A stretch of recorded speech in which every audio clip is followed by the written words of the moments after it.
Hi, I'm Chris with Visual Sorcery, and in this tutorial I'm going to talk to you about the attribute panels. The attribute panels are your primary means of controlling your lighting rig.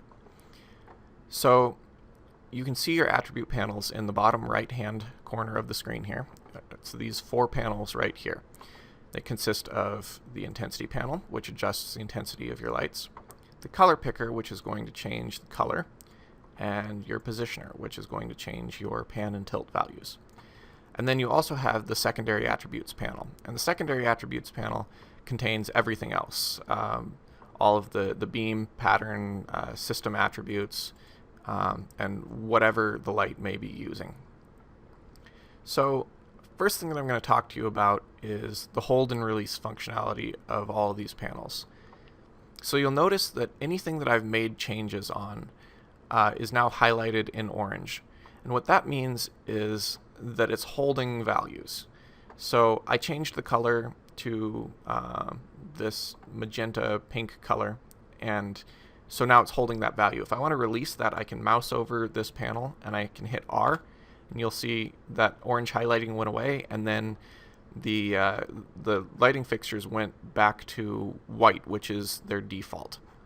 And I can do the same thing with the positioner panel. I'll just mouse over that and press R, and they'll return to their default. And I can do the same with intensity.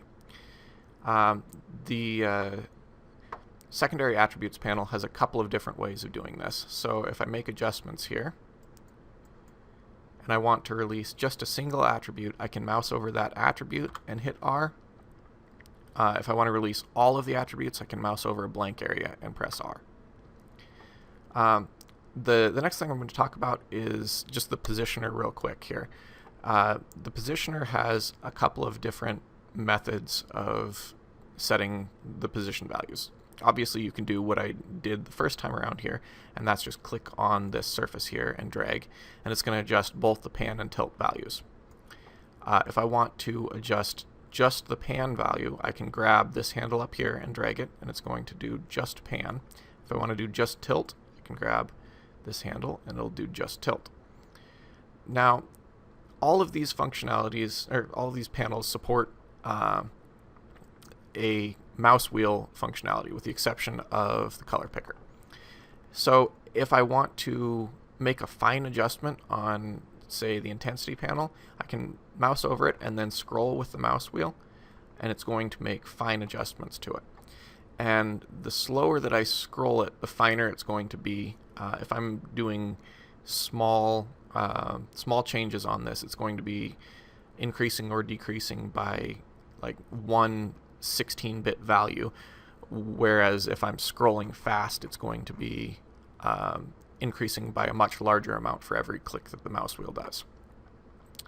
This works in the intensity panel, it works in the secondary attributes panel, and it also works in the positioner. So if I mouse over the center of this and I use the mouse wheel, it's going to adjust my pan values. If I want to adjust the tilt values, I can mouse over the edge here and scroll, and it's going to adjust the tilt values fine. And same with the top here. If I want to adjust pan, I can mouse over that and use the scroll wheel. The last thing that I'm going to talk about is homing. So on each one of these panels, I can mouse over it and press the home button on the keyboard, and that's going to return it to its default value, but it's also going to hold that value. So this is different than releasing, where if I release it, it's going to let go of those attributes. If I home it, it's going to hold them. So if I hit home and then I record a cue, these lights are going to go to their this home position.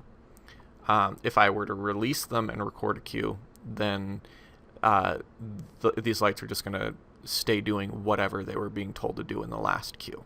So this works on the positioner by pressing home. If you press home on the color picker, it's going to go to white. If you press home on the intensity panel, it's going to go to black. It's going to fade, or just go to 0 intensity. And then with all of the secondary attributes, you can press home and it'll go to its default value. Alright, I think that's all that I have in this tutorial. So if you have any questions or comments, feel free to send me an email or leave a comment, and thanks for watching.